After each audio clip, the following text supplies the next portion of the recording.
I guess what the river knows, only the river will know. Hi guys, this is Dan here. Today let's talk about a book I have just finished, which is What the River Knows by Isabel Albéniz.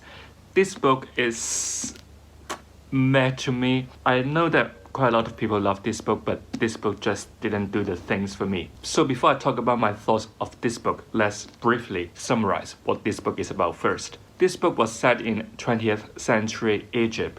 We follow our main character who is called Ines. She is living in Argentina with her aunt and cousins. Because her parents love Egypt so much, they spend half of their life over there to explore the treasures. One day, Ines received an unfortunate news from the solicitor, which is her parents sadly passed away over in Egypt. With the letter, there was also a mysterious golden ring. Ines couldn't accept the fact that her parents sadly passed away, so she decides to visit Egypt to investigate about what actually is going on with her parents over there. In Egypt, Cairo, Ines meets her uncle, who always stopped her from investigating the death of her parents. Since then, we will explore Egypt, mainly Cairo, along the Nile, and then there may be some family secrets, there may be some romantic encounters, there may be some plot twists. Very briefly, summarize what this book is about.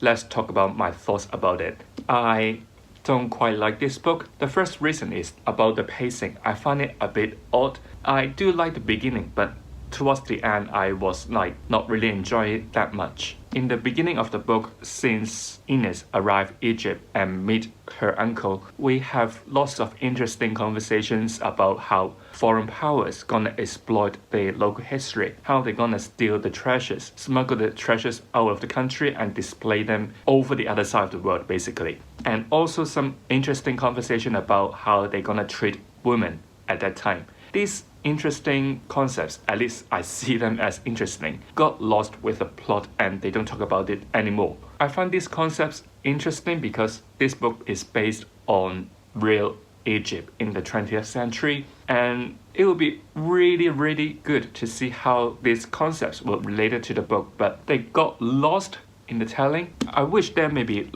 a local Egyptian character to tell us about how the main character is gonna affect the local history, what they're gonna do would protect the local history, how their interest gonna be secured. I'm not too sure, especially our main character, Ines, or her uncle is from Argentina. Why someone living on the other continent cares so much about your local history? I know that, of course, now we will say it is terrible to exploit the local history, to steal their treasures, to display them in other countries, but not teaching the locals about their legacy. But I hope that there will be a character that can tell us that side of the story. In this book, of course, we will meet some locals, but mostly they will be in the hotel or carriage. They will be more than welcome to see tourists visiting their countries.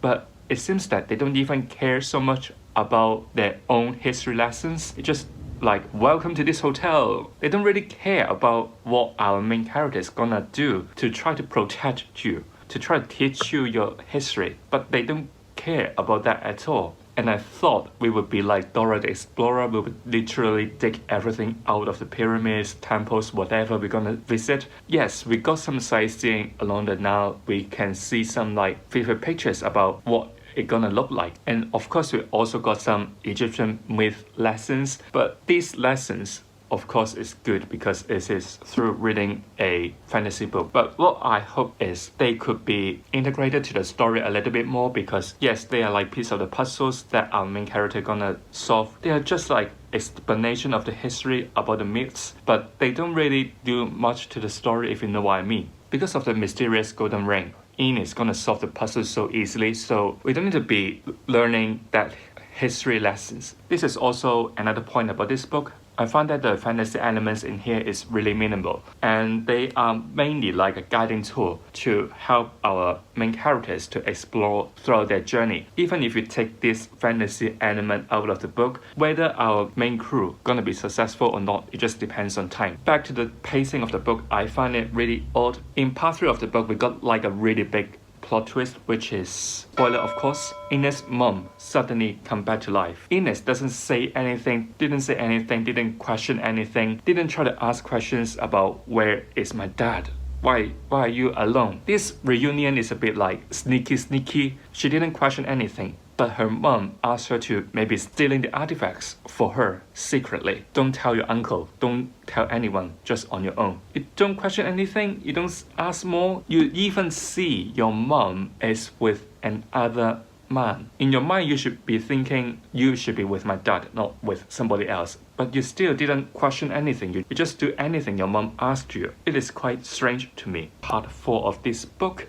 Suddenly, Ina's cousin come over to Carol to visit her. Suddenly, there is a ball. Suddenly, there's a death. It's just like all of a sudden, by the end of the book, it's just like so many things happening, which is like we're not Dora the Explorer anymore. It's just like twist. After finishing the book, I feel like a sense of emptiness. It's just like I've read a lot about Ines, about her tasks, but it's just like with the plot twist, it's just like nothing happened. We learned something, but it seems like we don't learn anything. This is part of the reason why I don't enjoy this book as much as I hope. And the other reason is about the romance.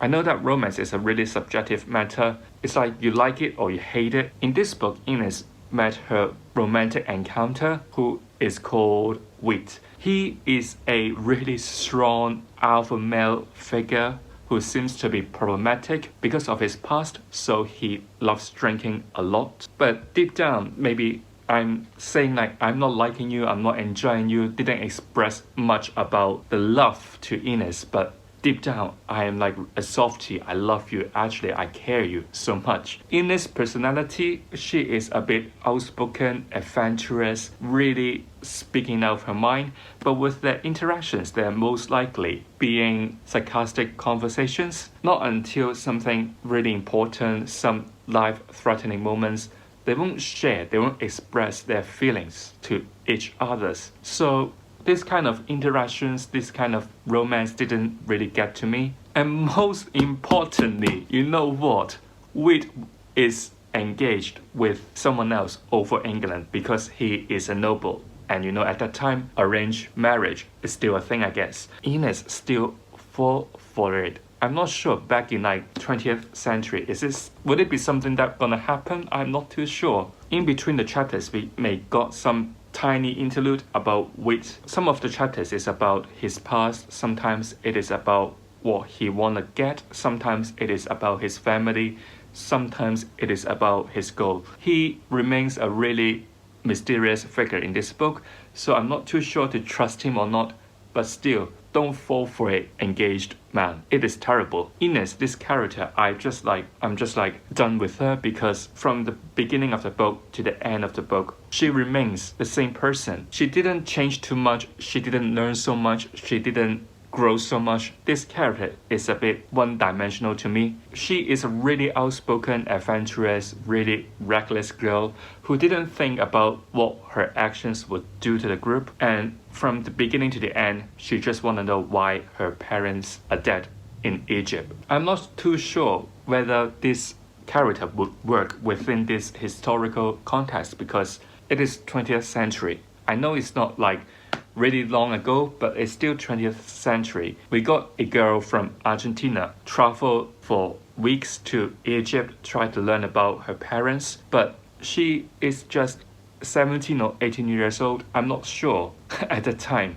Would it be something that should be happening? There's like no words from the strangers. There's no one in the book say anything about how young she is, and she is in Egypt on her own. I know that there's like lies about her when she firstly arrived in Egypt, but I'm still wondering, would it be the case for someone that young from Argentina to visit Egypt like that? And most importantly, an 18-year-old girl tried to fall in love with an engaged English nobleman. It just didn't make any sense to me. This comes to the end of me reviewing this book, What the River Knows by Isabel Ibanez. Overall, I didn't quite enjoy this much as I wanted to because of the characters and also the plot. What I do like about it is like a price of a book to visit Egypt at that time, which I think is still good. Let me know how you feel if you have finished this book, because I know that some of you may like it, but I'm just not a big fan of it. So if you have enjoyed today's video, make sure you give it a like. If you don't want to miss any content from me, make sure you subscribe to my channel. I will see you next time. Goodbye.